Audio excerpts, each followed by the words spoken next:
Hello Taurus, Sun, Moon, Rising, and Venus signs. Kamusta kayo? Sana po nasa mabuti kayong kalagayan. Welcome back po sa Star Tarot. At kung bago kayo rito, welcome din po kayo. Please subscribe, like, share my videos, and leave me a comment kung nakaresonate po kayo. Thank you. So, tignan natin kung ano yung mga messages para sa'yo. Taurus, we have strength. Ayan. So, kailangan mo dito na magpakatatag. Okay? Wag kang susuko sa kung ano man ang bagay or sitwasyon na nahihirapan siguro kayo.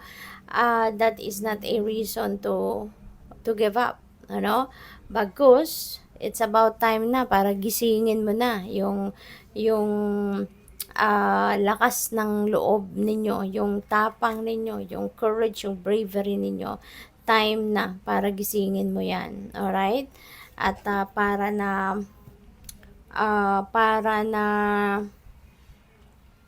maano mo siya, malabanan mo or maharap mo kung ano man ang mga challenging situations na maaring kinakaharap mo or kakaharapin. Alright?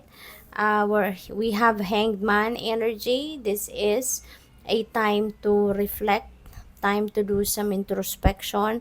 Panahon ito para kayo ay magpahinga muna, no? Kasi while there are delays, while there are may mga delays, may mga blockages siguro dito na pa pwedeng mangyari, kaya kayo ay mapapahinga muna.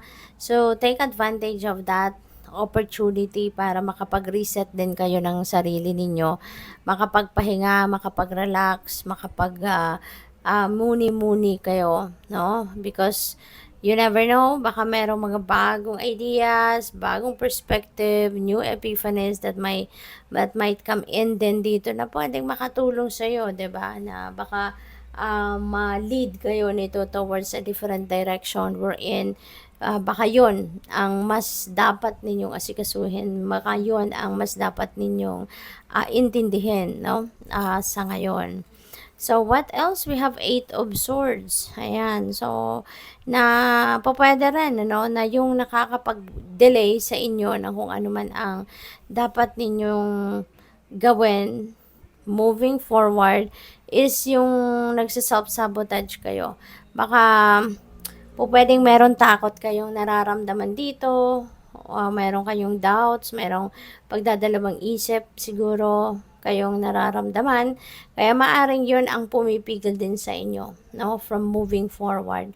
Kaya siguro nagkakaroon ng delays sa ngayon because of that, no? May mga bagay siguro dito na nagdadalawang isip kayo.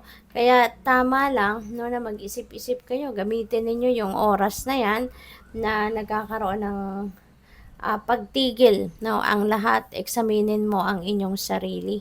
Examinin mo what your priorities are. Now, what are the things that you need to do? Ano na ngayon ang ginagawa mo? Ano nang nangyayari sa iyo ngayon sa mga plano mo, you know? Para makita mo yung current situation mo. Makapag-decision ka ng tama. Okay? So, tignan natin kung ano pa ang mga messages ninyo for today.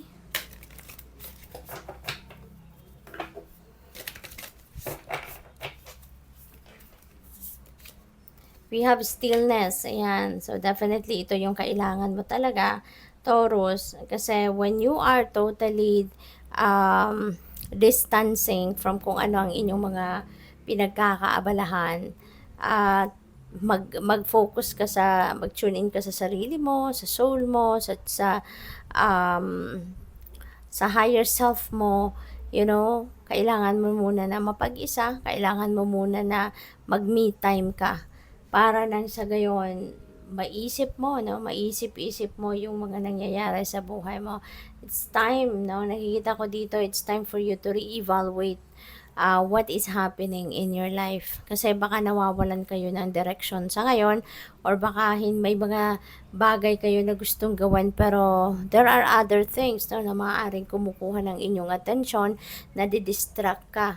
So, maybe it's about time na for you to put yourself into stillness and solitude para na makapag-isip-isip kayo, no? Tignan ninyo, i-dissect ninyo yung nararamdaman ninyo. Tignan ninyo, ano ba ang mga priorities mo? Ano ba yung gusto mo sa ngayon? 'Di ba? Ano na mga nagawa mo, 'di ba? So, examinin mo yung sarili mo para mas magkaroon ka ng linaw, ma-figure out mo din ano ba talaga yung dapat mong unahin. Taking risk, ayan. So, maybe some of you is ready also to take risk, ready to come out of your comfort zone ngayon at sumubok ng mga bagong bagay, bagong sitwasyon. No? May mga bagong opportunities din dito siguro na lalapit sa inyo wherein it will require you now to come out of your comfort zone. So, po pwedeng ang iba sa inyo maglalakas ng loob, no? Na gawin yan, kunin ang oportunidad na yan. So, pwedeng ganun din. So, what else? We have inner peace. Ayan. So, maaring ito yung kailangan mo, hindi ba? Maaring this is what you are longing for as well, na magkaroon kayo ng inner peace. Kaya, sakto yan, ano? You are going to find your inner peace when you put yourself into stillness. Kailangan mo muna na mag-step back ng kahit saglit lang, no? Sa worldly things na inaasikaso ninyo, sa mga bagay na pinagkakaabalahan ninyo sa ngayon. Atras ka muna dyan, magpahinga ka muna, at tignan mo muna yung sarili mo, asikasuhin mo muna yung sarili mo. Okay, give yourself time to relax. Give yourself time to focus on your heart, on your soul, yung ganon, para mahanap mo din yung tranquility mo, mahanap mo yung peace mo, yung ganon. Kasi deserve mo din yon. Good luck. Thank you for watching. Love and light. Namaste.